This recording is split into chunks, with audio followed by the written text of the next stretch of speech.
Jangan lupa subscribe YouTube channel Metro TV News dan pastikan untuk menyalakan lonceng notifikasinya.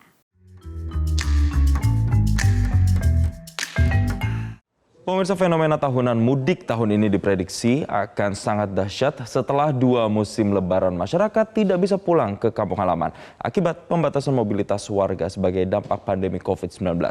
Jumlah pemudik diprediksi akan mencapai 79 juta orang sehingga pemerintah harus menyiapkan strategi jitu agar tidak terjadi penumpukan pemudik dan menghindari kemacetan panjang di sepanjang jalur mudik.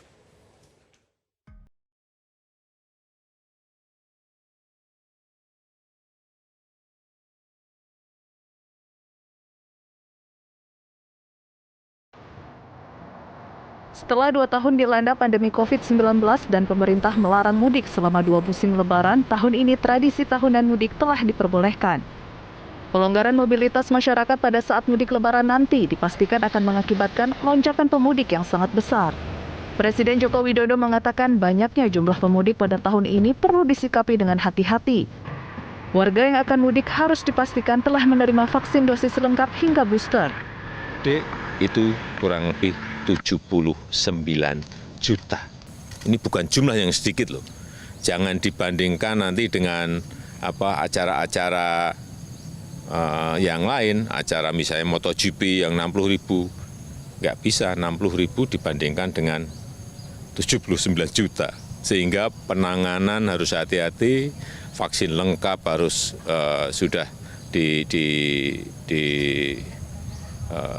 kerjakan, kemudian boosternya juga terus dikejar.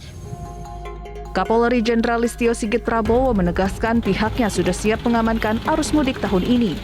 Untuk mengantisipasi pemudik yang baru vaksin 2 kali dan wajib antigen, Polri akan menyediakan vaksin booster di pos pengamanan jalur mudik. Jalur-jalur mudik nanti akan kita siapkan pos-pos yang memberikan pelayanan untuk memberikan vaksinasi tambahan.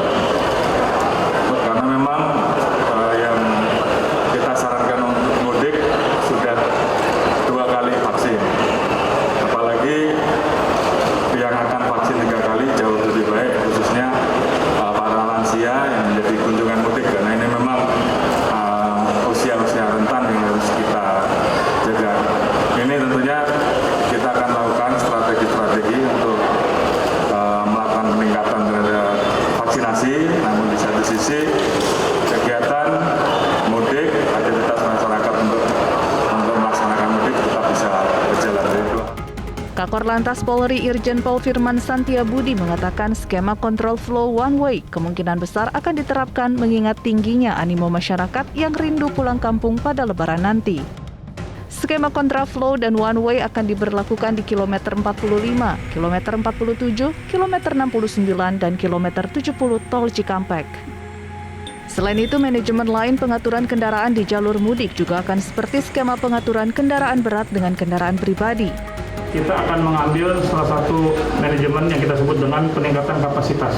Jadi kalau biasanya di sini hanya 3 lajur atau 4 lajur jalan tol, tidak menutup kemungkinan nanti pada saat situasi arus bangkitan naik, kita akan gunakan lajur kendaraan sebaliknya yang kita sebutkan kontraflow, bahkan sampai ekstrim kita mengatakan one way ke sana. Itu meningkatkan kapasitas namanya, untuk membantu mempercepat proses, tapi tentunya dengan persiapan jalan-jalan sisi yang lain. Yang kedua, tentunya tadi manajemen tentang bagaimana kita mengatur antara kendaraan berat dan kendaraan pribadi yang biasanya ini adresnya H-3, nanti tinggal tergantung, karena kan beberapa tingkat nasional belum kita laksanakan. Ya, ini kita baru langkah-langkah awal, juga itu pengaturan supaya di jalan tidak terlalu banyak. Kementerian Perhubungan memprediksi tujuan terbanyak mudik Lebaran 2022 adalah ke Jawa Tengah, yaitu sebesar 26,8% atau 21,3 juta orang. Terdapat sejumlah titik yang patut diwaspadai selama pelaksanaan angkutan Lebaran 2022, yaitu Tawangmangu, Semarang, Ungaran, Baturaden, Wonosobo, Temanggung, Selawi, dan Kebumen. Sementara penggunaan kendaraan pribadi menjadi yang terbanyak, yakni 26% atau 21 juta, disusul sepeda motor 18% atau 14 juta, dan bus atau angkutan umum sebesar 16% atau 12 juta. Dirjen Perhubungan Darat Kementerian Perhubungan Budi Setiadi mengimbau agar semua pihak yang terlibat dalam angkutan lebaran tahun ini dapat melaksanakan kinerjanya dengan baik. Kemenhub memprediksi puncak arus mudik terjadi pada tanggal 28 April dan potensi perjalanan meningkat di tanggal 30 April. Sementara puncak arus balik diperkirakan terjadi pada 8 Mei 2022. Tim Liputan Metro TV. Ya pemirsa, lalu bagaimana kesiapan dan strategi dalam mengantisipasi membludaknya pemudik tahun ini? Mengingat dipastikan sangat besar animo masyarakat yang pulang kampung pada saat lebaran nanti, kita akan tanyakan langsung kepada Kepala Bidang Advokasi dan Kemasyarakatan Masyarakat Transportasi Indonesia Pusat, Joko Setijo Suwarno. Selamat sore, Pak Joko. Selamat sore, Mas Jason. Iya, terima kasih Pak Joko telah bergabung bersama kami di Sisi Metropolitan. Kalau kita lihat tadi prediksi dari Kementerian Perhubungan ada 79 juta orang yang akan melakukan aktivitas mudik di nanti pada Hari Raya Idul Fitri nanti. Nah, kira-kira apa yang harus diantisipasi oleh masyarakat dan juga pengelola transportasi terkait dengan adanya lonjakan atau prediksi lonjakan pemudik ini? Silakan Pak Joko. Ya, tentunya ini jangan fokus pada jalan tol ya. Kan kita masih punya ada jalan tol, ada jalan non-tol. Ini terkadang kita fokus di jalan tol, sementara jalan non-tolnya tidak dilakukan pembenahan. Ya, artinya masih ada potensi masyarakat menggunakan jalur yang bukan tol. Kemudian, ya jangan semuanya fokus kendaraan pribadi, namun ya kendaraan umum inilah. Selama 2 tahun ini kan angkutan umum kita tidak boleh beroperasi. Nah sekarang boleh beroperasi, ditambah juga mudik gratisnya. Meskipun saya tahu mudik gratis itu biasanya persiapannya 3 bulan.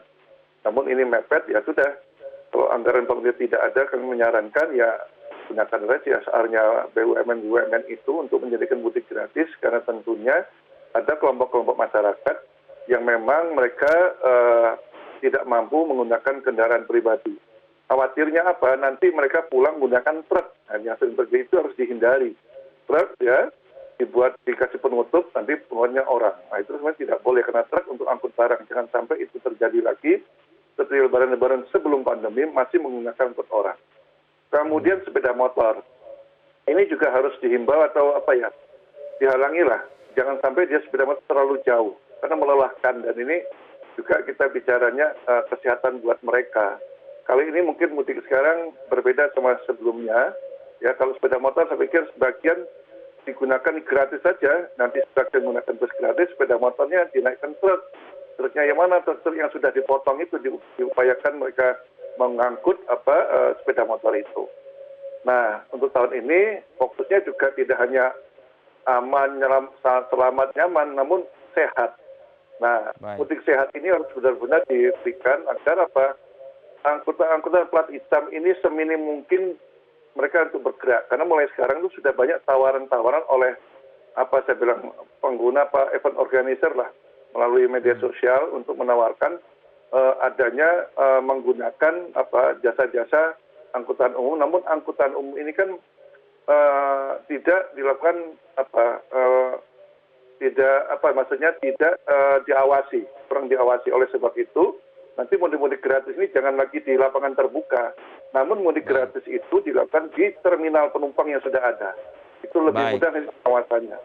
Ya, kita akan bahas satu persatu, Pak Joko. Kalau tadi dikatakan ini fokusnya tidak hanya untuk kendaraan-kendaraan yang melintasi jalur tol, tapi juga ada jalur non-tol yang juga harus diperhatikan. Kita bahas satu-satu.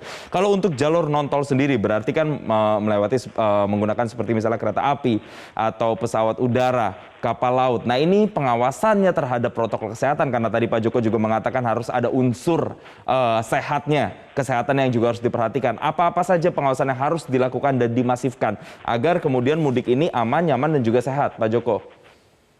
Nah, di simbol-simbol transportasi itu, terminal, stasiun, pelabuhan, bandara itu disediakan untuk melakukan vaksin. Ada vaksin untuk booster ya, diberikan. Namun juga bagi yang belum bisa, mungkin ada yang memang dia kemarin itu dia mungkin belum bisa booster, dia kena Omikron ya, sehingga dia butuh waktu juga. Ini ada untuk memastikannya ada tes antigen, namun tesnya harus gratis ya.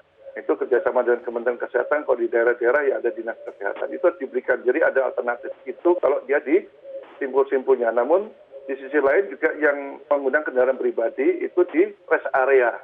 Meskipun saya yakin rest area yang ada itu tidak sanggup menampung seluruh pengguna jalan tol.